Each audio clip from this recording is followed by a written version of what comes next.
I'm going to pull up a clip of Kamala at her first, public campaign. Hey, y'all, I'm running. Vote for me. The first little thing she did where Megan Thee Stallion was twerking. Check this out. Now, I know my ladies in the crowd love their body. Real hot girls. And if you want to keep loving your body, you know who to vote for. You have to say to the American people, we are not going back.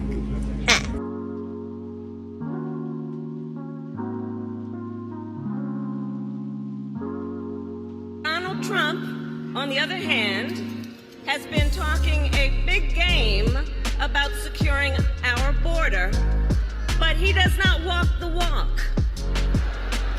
Or as my friend Quavo would say, he does not walk it like he talks it. What you mean, my friend Quavo? Quavo don't know you. Bitch, you 60. Y'all didn't go to school together. Y'all don't go to church together. That ain't your friend. Y'all just met before this event. Keep it real. Keep it a buck. This is what the type of stuff that get on my little nerves. It's like, girl, stop. You trying too hard. Y'all pushing too hard and too much for this. And the real reason why you're doing that is because you don't got nothing to offer. Listen, I put Kamala in office 3 times. Not by myself. With the help of y'all and whoever else that voted for. Okay? But the reason why I was voting for it was the same reason why we voted for Obama. When you're a black person and you love your people and you understand that we're not a monolith, we're on a lot of different levels. There are some of us that are amongst a capable tier, right? Where we have certain skills and abilities where we can stand and be counted and help represent the folks. Unfortunately, what's happened to black people time and time again, a lot of times via the Democratic Party, is we get people that look like us who want to be better than us and use us to get what they want, but they don't ever want to give back to us. And they have no problem making life for us difficult and unpleasant. Listen, this Oprah thing too. And by the way, Oprah was looking fabulous. Okay, we can say a whole lot of things. We can talk about the politics. Okay, the politics we will absolutely get into because that's what we actually care about. But on some silly shit, Oprah was suited and booted, and I just need her to know that she was fabulous. Okay, she looked amazing. Okay, but this event was just another event of black elitism, patting each other on the back, kicking. They had Meryl Streep out there. Oh, how you doing, Madam President? Bitch, shut up. Ain't nobody asked you. Listen, if you voting for Kamala Harris because Meryl Streep called her president, you a fool. Okay? But something about that rubbed me the wrong way because I'm sitting there looking like, oh, so y'all just gonna buy the election? Is that what this is? Is this a commercial for y'all like flexing on how y'all really run this country and all y'all got to do is just buy this damn election, forget our votes, forget what really happened? Is that what this is? Is that what y'all trying to show us? What is this? Because girl, what is this? Right? I felt a little special kind of way. I get it. Okay. So this is how it works. Y'all just buy elections and it doesn't really matter. Oh, I'm really not voting for you now. Right? And then I didn't watch the whole thing because I knew better. I was seeing what it was and I'm like, I don't like the way this feels. I don't like the way this looks. And they're not talking about nothing. But I tried to give it a try. I tried to give it a chance for like 10 minutes. Okay? And I watched. And she didn't answer one question that they asked her. And my biggest thing, I peeped it and I said it in the last episode of the podcast. I peeped it and I said it. I was like, the problem with her is she's not consistent. If Kamala could be consistent, then maybe more people would have faith in her. And I was speaking solely for the people who was on the fence about her. People like myself. Because, hey, I gave her the benefit of the doubt in 2020 because I didn't like what happened when Trump was in office. I didn't like what happened to my life. And I'm starting to see that probably all wasn't based off of Trump being in office. Some of it was due to the Democratic people that I knew and stuff like that, because they like to frame things and frame people. I mean, this is the same party that shot JFK's face off. Like, seriously, and they really tried to do the same thing to Biden this year. Like, they did this whole, sneakeroo, switcheroo. Where the hell is he? They had the flag going half, raised at half staff one day. We was like, what's going on? Then all of a sudden, Biden appeared. We was like, okay, so what are they doing? And then all of a sudden, the nomination is going to her. He going to step down. And it's like, what is this? This is weird. And all of a sudden, Jill Biden is running cabinet meetings when that's the vice president's job. If a sitting president is incapacitated for any reason at any time, It's always the vice president that's supposed to step in. That's their job. So you telling me Kamala ain't even showing up to her job, to do her job. And she's campaigning to get 4 more years of her not doing her job.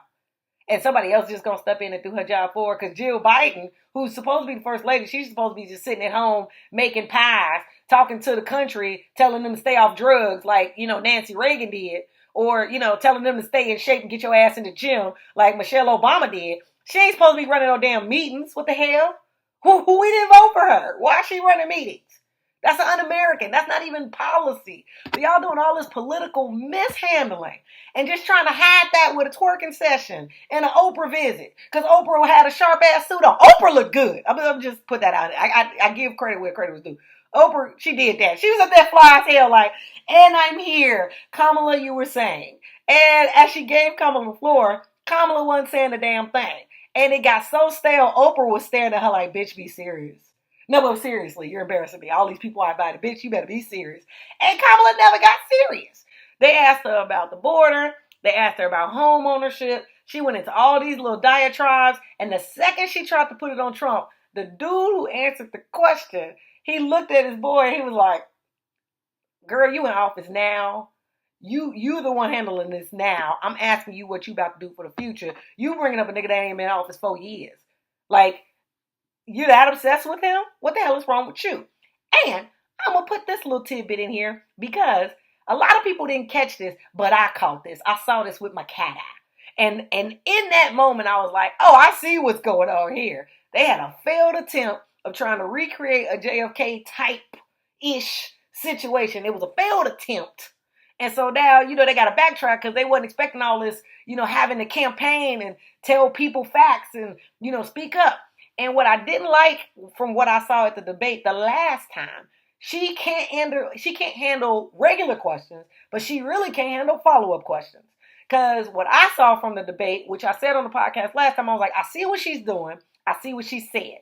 I get it. This sounds good. But can she be consistent with this? How is she going to implement all these things? And I mentioned the things she said.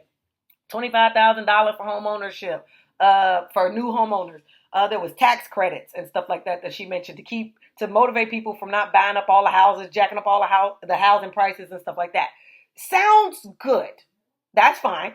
Because she was accused of not having a plan. And then she pulled out, well, this is the plan. It's like, okay, sounds like a good plan. How you going to do this, girl? And you can't even follow up with her like, okay, girl, but how you going to implement this out? Without her going into a diatribe about, well, I was raised middle class. Bitch, you 60. We don't want to hear that. You had 40 years of not being middle class. You had 40 years of privilege and good income. Okay? We don't want to hear that. What did you do with your last 40 years? You wasted your life? Is that what you're trying to tell us? Like, what did you do? You was a whole DA. You was an attorney general. You were a U.S. senator. What did you do? Girl, tell us about that. Tell us about that. And tell us about how this is going to give us something to look forward to. Because she kept going, we're not going back. We want to look to the future. Girl, the back is you. You in the back. We didn't even vote for you. Little girl, what you talking about? We didn't put you there. You snuck in through the back door. And somebody's dick. And it's getting apparent. And we're getting tired of it. I got to put this clip in there because I want y'all to peep this, though. Peep this. So everybody in America, left, right, middle, has concerns about immigration. Yeah. And I'm told that Justin, where are you in the audience? Justin. Hello. In our audience. Hello, Madam Vice President. You live in Michigan. Yes, ma'am. Don't you love saying hello, Madam Vice President? I do. What's your question? It's an immigration question. My question for you is, when you become president, what would be your specific steps? Yeah, of course. What would be your specific steps to strengthening the border? So it's a wonderful and important question.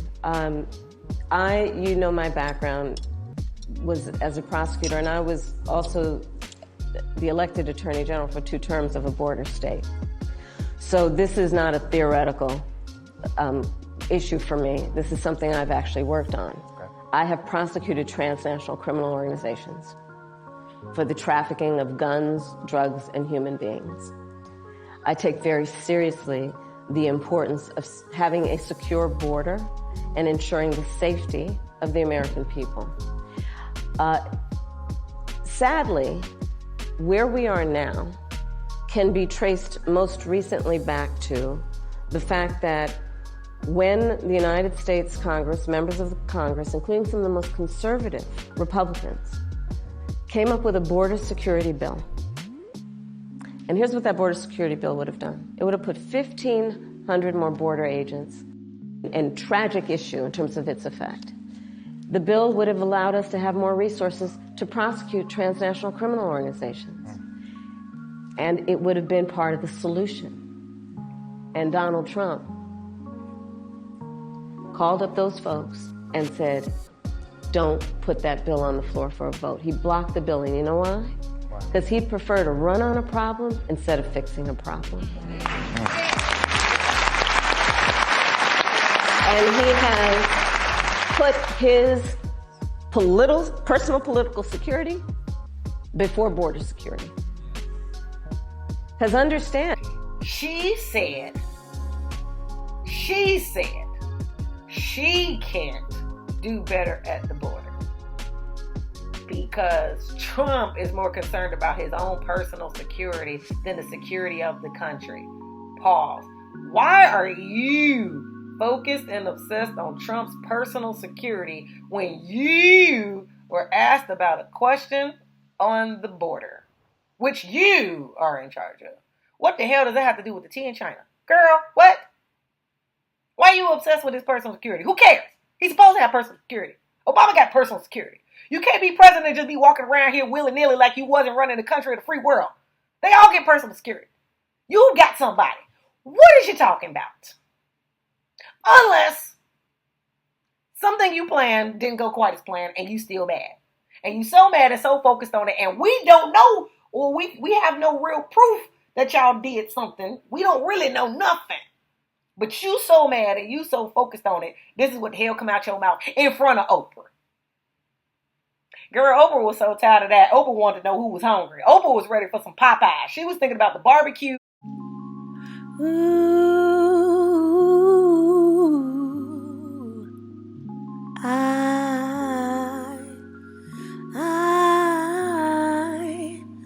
I can't use this for commercial use. Nope, I can't. But I can use it for my YouTube.